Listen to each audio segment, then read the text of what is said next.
El suicidio en México está creciendo. En los últimos 3 años, las muertes por esta causa aumentaron 24% al pasar de 6,000 en 2018 a casi 8,500 en 2021, según datos del Instituto Nacional de Estadística y Geografía. Esta alarmante tendencia al alza se da principalmente en la población de 14 a 29 años de edad, seguida por el sector de las personas adultas mayores. A nivel global, cada 40 segundos se suicida una persona. La Organización Mundial de la Salud reporta que cada año poco más de 700,000 personas se quitan la vida. De ese número, más de 97,000 sucedieron en la que llaman región de las Américas. El 77% de los suicidios se registra en países de ingresos bajos y medianos, y por cada suicidio consumado, se dice, existen muchas otras tentativas. Entre las mujeres se dan más intentos de suicidio, pero son los hombres los más propensos a consumarlo, con un porcentaje del 81,6%. Para hablar de este tema, un tema difícil, estamos enlazados con la escritora Jessica Wolf, que acaba de publicar un libro bastante interesante porque es bastante didáctico, que se llama Superando el duelo después de un suicidio, publicado por Editorial Pax. Gracias, Jessica, por estar aquí. Gracias, Javier, por tenerme en este espacio y por darle luz a este importante tema. Pues sí, es un tema que además está creciendo, según he estado leyendo en la prensa y en revistas, en todo el mundo, tanto en Europa como en Estados Unidos. ¿A qué lo atribuyes tú, Jessica? Bueno, número uno, acabamos de pasar una pandemia, ¿no? La pandemia fue, o para mí, a mis ojos, representa un duelo colectivo. Todos perdimos algo. Y por muy pequeño perdimos la posibilidad de movernos por un tiempo. Y hubo pérdidas económicas, hubo pérdidas de vida, pérdida de la salud, pérdida de la esperanza, pérdida de graduaciones. Los chicos perdieron esta posibilidad de ir a la escuela por un tiempo y de entrar en contacto con otros. Se perdieron un número de cosas y lo que estamos viendo hoy es como un efecto pospandemia, que parecería más bien como un efecto posguerra, ¿no? O sea, es como ahora sí estamos viendo como el efecto de todo lo vivido en estos últimos años. Y parece que las cosas en términos económicos no van a mejorar como uno le gustaría, ¿no? Y eso es otro factor, ¿no? Exactamente, o sea, una de las cosas que pasó, o me parece que pasó, es que a lo largo de la pandemia teníamos esta esperanza de que una vez que pasara la pandemia íbamos a volver a ver el sol. Y pasa la pandemia y nos encontramos con el cambio climático, con la guerra, con tantas y tantas cosas, con problemas en el país, políticos, económicos, sociales. Entonces, hay tantas cosas que preocupan y bueno, el ingrediente principal de todos los suicidios es este factor común que es la desesperanza, ¿no? Entonces, ¿qué hacemos con la esperanza en momentos tan difíciles? También hay un crecimiento, sobre todo en adolescentes, y eso lo reportan en todas partes. Sí, fíjate que los adolescentes, cuando a mí me preguntan por qué los adolescentes, me lo explico de varias maneras. Los adolescentes están como iniciando la vida y se están enfrentando en ese proceso como a nuevas experiencias, ¿no? De socialización, de retos, las dinámicas familiares, están buscando quiénes son, tantas cosas que son tareas propias del adolescente, pero no cuentan como con la madurez todavía ni biológica ni emocional para hacerle frente a muchas de las cosas que viven, ¿no? Entonces, súmale a eso, que es un proceso natural de la vida, nuevas circunstancias como es otra vez la pandemia, el distanciamiento con los chicos, el tener que estudiar en línea, la exigencia de regresar a la escuela y no saber cómo socializamos, perdieron ese músculo de la socialización y ahora no saben, ¿no? Entonces, bueno, los chicos están muy expuestos a sentir que la vida no tiene sentido en un momento tan difícil como el que estamos viviendo hoy. Pero hay un dato curioso y tiene que ver con las redes sociales. Están más conectados, pero menos vinculados, me parece. Híjole, es súper importante. El tema de las redes sociales en los jóvenes es súper importante. Yo lo veo como un factor de dolor. Otra vez, todo suicidio tiene este ingrediente de la desesperanza, todo suicidio tiene este factor de dolor emocional y las redes sociales hoy son un vehículo para ese dolor. ¿Por qué? Porque el chico ve una realidad que no es la propia, ¿no? Ve fragmentos de vida y piensa que esa es la vida. Se compara con los filtros que ve en las redes sociales, se compara con las historias que se suben, que son pequeños fragmentos, y no se da cuenta que está comparando su vida real con una vida virtual. Entonces, bueno, está siempre en desventaja. Entonces, está siendo una fuente de dolor definitivamente. Entonces, tendríamos que hacer algo en materia de redes sociales, ¿no? Porque es un problema de salud pública el suicidio. Definitivamente, o sea, creo que en redes sociales podemos empezar a comunicar esos temas de dolor y hablar como del dolor desde un lugar humano, parte de un proceso de vida, pero también hay que educar a los chicos en cuanto a estas realidades, o sea, no todo lo que ves es, ¿no? Poder tener un poco más de criterio, yo hablo como de la higiene mental, o sea, ¿qué consumes? ¿Qué consumes?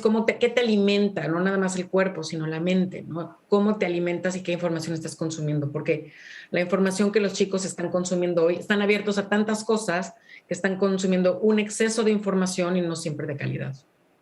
¿Y quiénes son los responsables, digamos, de este menú que no es nada recomendable para los jóvenes? ¿La familia, el gobierno, las escuelas?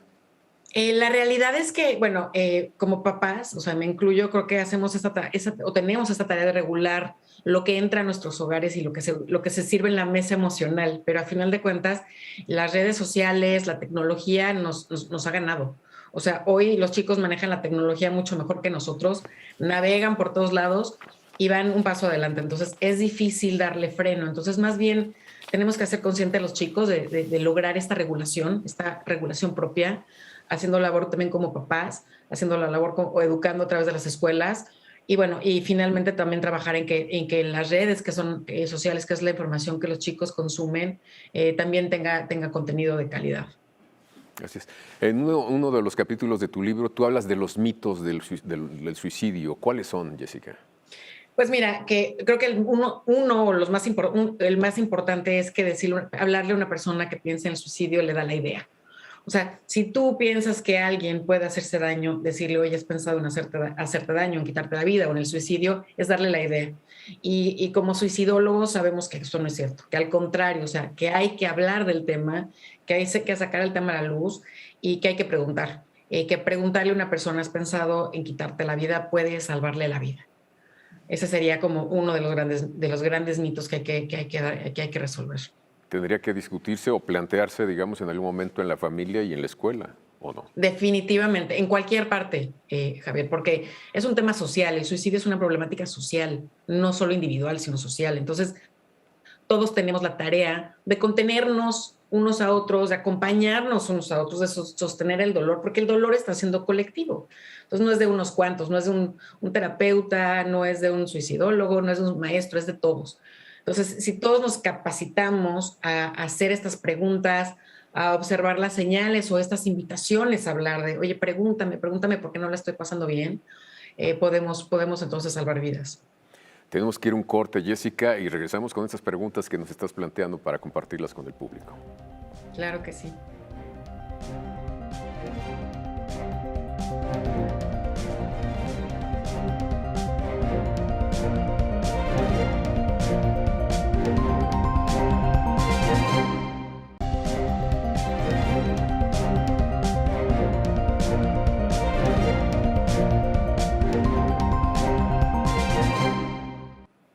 Jessica Wolf, pues hay un día incluso a nivel internacional dedicado a la prevención del suicidio, que fue el pasado 10 de septiembre. Es un problema que le atañe y le preocupa a muchas personas en el mundo, ¿no es? Definitivamente, es como te decía, es un problema social.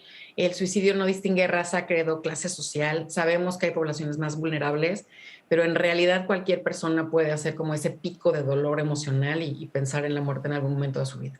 Entonces, todos le estamos pasando mal de alguna manera y esto nos obliga nada más a ver dónde estamos parados y cuál es el cambio, ¿no? Exacto. Hay un luchador que se llama El Fantasma, un luchador de lucha libre, que estaba él incluso muy preocupado porque dos conocidos cercanos a él pues tuvieron esta experiencia dramática. Sus hijos adolescentes se suicidaron, cada uno por separado, por motivos seguramente distintos, pero a él le pegó mucho porque dice, no sé qué está pasando ahora con los adolescentes que están llegando a esa orilla que es terrible. ¿Tú qué le puedes decir a este personaje, a estas madres que enfrentaron este problema? Definitivamente, o sea, una cosa que, claramente queremos hacer prevención de suicidio, claramente esa es la razón más importante de este Día Mundial de la Prevención de Suicidio, salvemos vidas. Sin embargo, es importante darle luz a esta población, o sea, esta población que se queda, ¿no? Que es un poco el tema de este libro, ¿no? Y te invito a pensar, tú hablabas de 700,000 suicidios al año a nivel mundial, ¿no? si pensamos que cada uno de esos suicidios afecta a un número importante de personas, ¿no? Hay libros que nos hablan de 10 personas. Yo pienso en nuestro hermoso país, México, y tenemos tantas conexiones y somos tan sociables y vivimos con la familia extensa. ¿Cuántas personas realmente están siendo afectadas por cada suicidio, ¿no? Entonces, piensa en una escuela, en una preparatoria, en un chico de preparatoria, el suicidio de un chico, ¿a cuántas personas va a afectar? A sus compañeros, a los papás de sus compañeros, a su familia, a sus maestros, a cualquier persona que trabaja en la escuela, a cualquier persona inclusive que se entera de la noticia, ¿no? Entonces, los suicidios tienen este efecto como de bomba nuclear que salpican y lastiman y dejan heridas profundas, porque una muerte por suicidio o una pérdida por suicidio tiene carácter de trauma, de traumático, o sea, es repentino, es agresivo, es violento, se pudo haber evitado, tantas y tantas cosas que impactan una muerte de este tipo, ¿no? Es, digamos, por la pérdida de esperanza también marca a su entorno sobre esto mismo, ¿no? ¿Falló la esperanza para mí? ¿No tiene que ir también para ustedes o no? Definitivamente que marca y pone de manifiesto este dolor que es común, ¿no? Nosotros sabemos como suicidólogos que hay una cosa que se llama efecto Werther, y el efecto Werther es el cómo se comunican estas noticias de muertes, de suicidio, y cómo pueden en un momento repercutir en quien la recibe, ¿no? Entonces, nosotros hacemos una labor importante de que los comunicadores, todos aquellos que comunican las noticias, los medios escritos, los medios hablados, sepan que hay que tener cuidado, que hay personas vulnerables y que evidentemente cuando hablamos de los sobrevivientes, que son estos familiares y amigos que se quedan, pues tenemos que también tener el tacto y la prudencia de lo que decimos y cómo lo decimos, ¿no?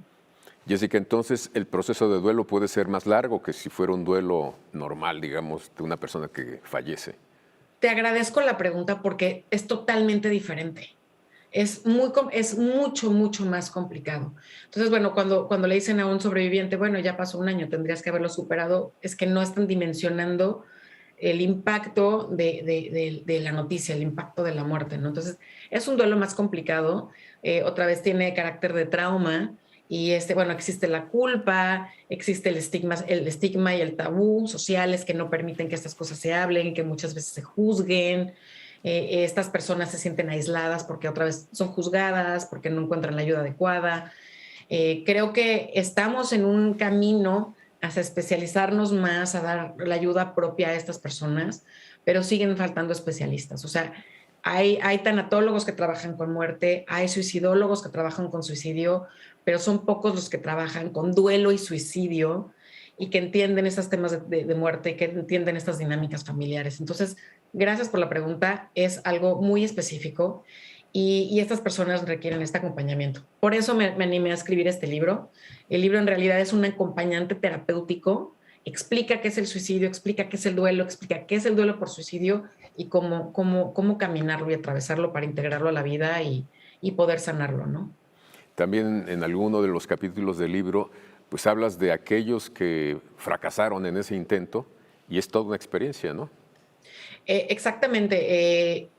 Estas personas que lo intentan y gracias a Dios fallan, ¿no? O sea, porque al final de cuentas la vida les está dando una segunda oportunidad, pero la pregunta es cómo lo entienden ellos. Si lo entienden como una segunda oportunidad, pues estamos bien librados, ¿no? Si lo entienden como lo dices, como fallé, ni siquiera para esto sirvo, otra vez la carga de dolor aumenta y puede ser que lo vuelvan a intentar, ¿no?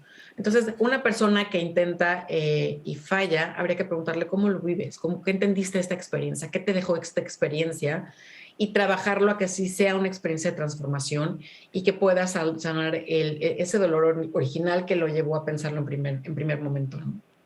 Y existen algunas, digamos, señales que nos hagan ver que tenemos un problema con una persona que tiene esta tendencia.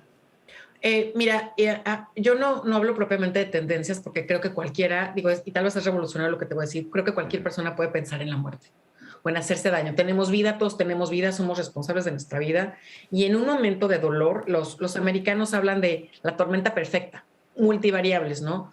Se te muere alguien, vives pandemia, entras en una crisis económica, vete tú a una cosa de salud, o sea, se te junta todo, puedes llegar a decir, esto es mucho, o sea, no puedo más, me quiero morir.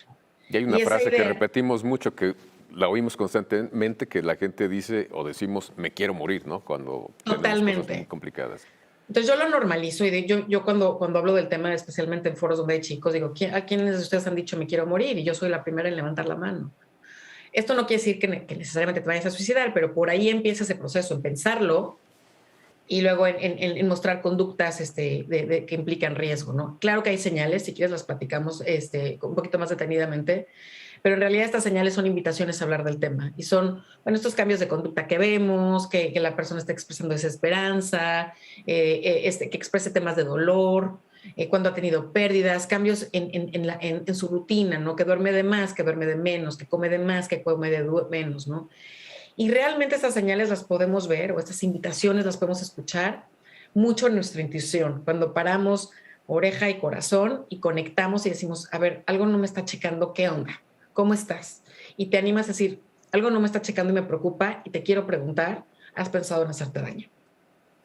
Qué interesante. Tenemos que ir un corte y regresamos aquí contigo, Jessica Wolf.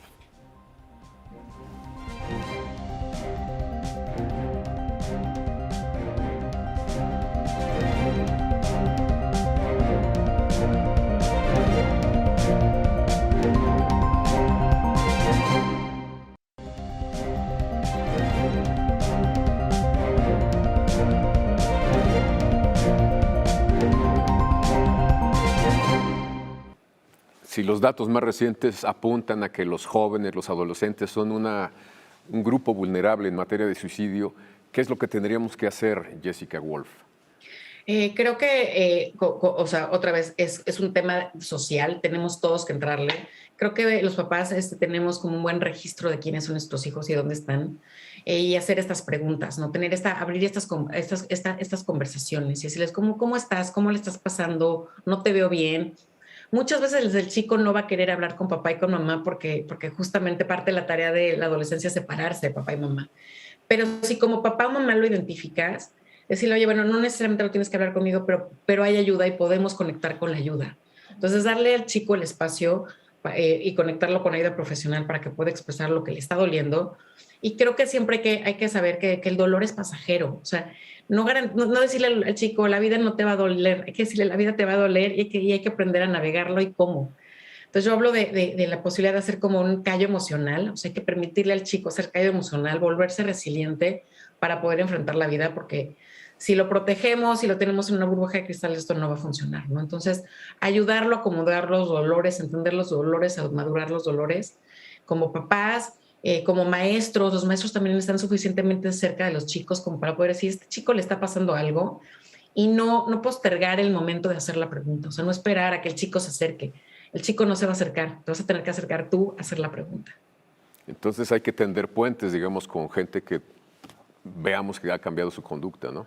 Definitivamente, abrir los espacios de comunicación, tender puentes y también otra vez no te toca a ti necesariamente ser quien haga la intervención o brinde el soporte cuando ya dijo sí he pensado en suicidarme, sino conectar con la ayuda correspondiente. Hoy, mira, no sé si decirlo así, pero gracias a la pandemia hay mucha atención. O sea, nosotros estamos atendiendo una línea gratuita de la Universidad Americana hace 2 años. Entonces, bueno, ayuda hay que conectar con esa ayuda, hay que estar atentos. Si escuchas de líneas de apoyo, toma nota, porque en algún momento alguien lo puede requerir y es importante tener esta ayuda a la mano, ¿no? Supongo que a lo largo de la investigación y la redacción de este libro, pues te surgieron otros temas que tienen que ver con lo mismo, ¿no? Sí, exactamente. O sea, como dices, esta preocupación por los jóvenes me llevó a escribir otro libro que sale ahora en noviembre, también bajo el sello Pax. El libro, todavía no estamos trabajando en el título, pero básicamente es una guía para papás que habla sobre jóvenes, dolor y suicidio. Entonces, es un poquito hablar de cómo hablamos de dolor, qué les duele a los jóvenes el día de hoy, cómo estas señales que tenemos que observar, cómo evitar llegar al suicidio.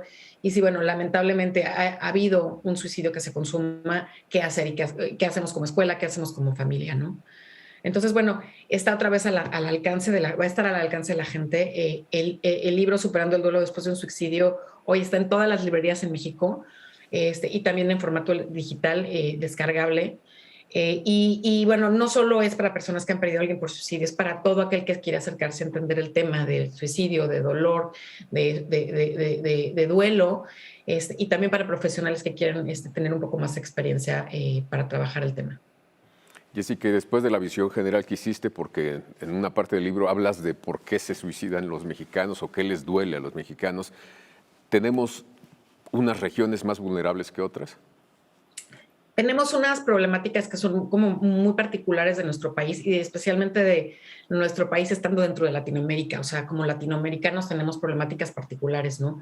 En la forma en que vivimos, ¿no? O sea, este tema de las de familias que viven en la pobreza, este tema de la desigualdad todavía, este tema de género, ¿no? Toda esta preocupación también hacia la mujer, la violencia que sigue existiendo hacia la mujer en nuestro país, son temas importantes, son temas de dolor que hay que atender. Entonces, temas de seguridad también son otros temas que nos duelen, ¿no? Entonces, bueno, hay una serie de factores importantes que sí son propios a nuestras culturas, a nuestros países y a México en especial, ¿no? Entonces, tú lo marcas muy bien, es pobreza y violencia, particularmente contra las mujeres, factores que pueden desencadenar esta conducta. Que son de preocupación y otra vez, alimento para ese dolor emocional que puede llevar a una persona a atentar contra su vida. Hay un dato que también manejas y es que los hombres son quienes más, digamos, tienen éxito en esta tarea terrible. Mira, en mi experiencia o lo que yo he revisado es hombres y mujeres intentan por igual. Otra vez tiene que ver con que el dolor está en todos lados. A todos nos duele algo, nos puede doler algo y todos podemos pensar en la muerte. El por qué los hombres normalmente el intento de suicidio termina en muerte es porque eligen métodos más letales. Entonces el hombre tristemente tiene esta idea de que tiene que ser hombre hasta la muerte, ¿no? Entonces intentan por igual. Simplemente el método es diferente y el hombre normalmente elige métodos más letales. También hay una zona que tiene que ver con las creencias. ¿Cómo lo manejas tú en tu libro? No se maneja, digamos, el suicidio igual en cualquier religión, por ejemplo, ¿no? Totalmente. O sea, a ver, la religión puede ser un factor protector o un factor de riesgo, todo como se entiende, ¿no? Si tú piensas, si a ti te enseñaron que si matarte te va a mandar al infierno, pues existe la posibilidad que digas, bueno, no me mato porque no me quiero ir al infierno, ¿no? Y es un factor protector. Pero en realidad depende cómo cada quien lo entiende, ¿no?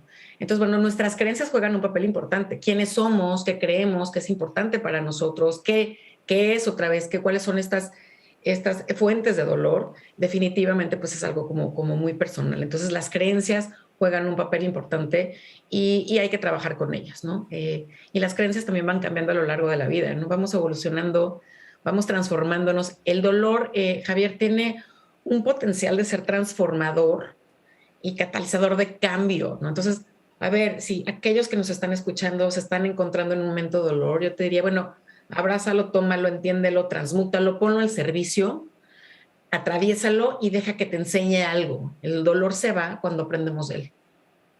Exactamente. Entonces, algo hay que aprender. Todos vamos a atravesar momentos de dolor, algo hay que aprender. Y lo último que tiene que faltar es la esperanza. Necesitamos un marco de referencia, digamos, una estructura, ¿no? Un saberse parte de.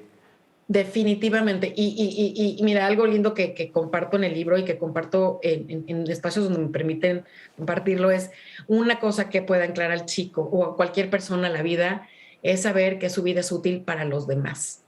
O sea, hacer servicio, prestarte, involucrarte. No se trata nada más de ti. Venimos a esta vida sí a ser felices, pero también a servir. Y cuando servimos a los demás y cuando estás en ese lugar que es tu misión de vida, que estás pleno, que estás haciendo algo para los demás, es más difícil que atentes contra tu vida. Pues muchísimas gracias, Jessica Wolf, por habernos compartido algunos de los conceptos que manejas en Superando el duelo después de un suicidio, publicado por Pax. Y pues estamos atentos al libro que viene porque promete ser bastante interesante. Muchas gracias. Y estoy en redes y en una página web como Jessica Wolf Autor. Con todo gusto pueden seguirme ahí. Y gracias sobre todo a ustedes por habernos acompañado y los espero aquí la próxima semana.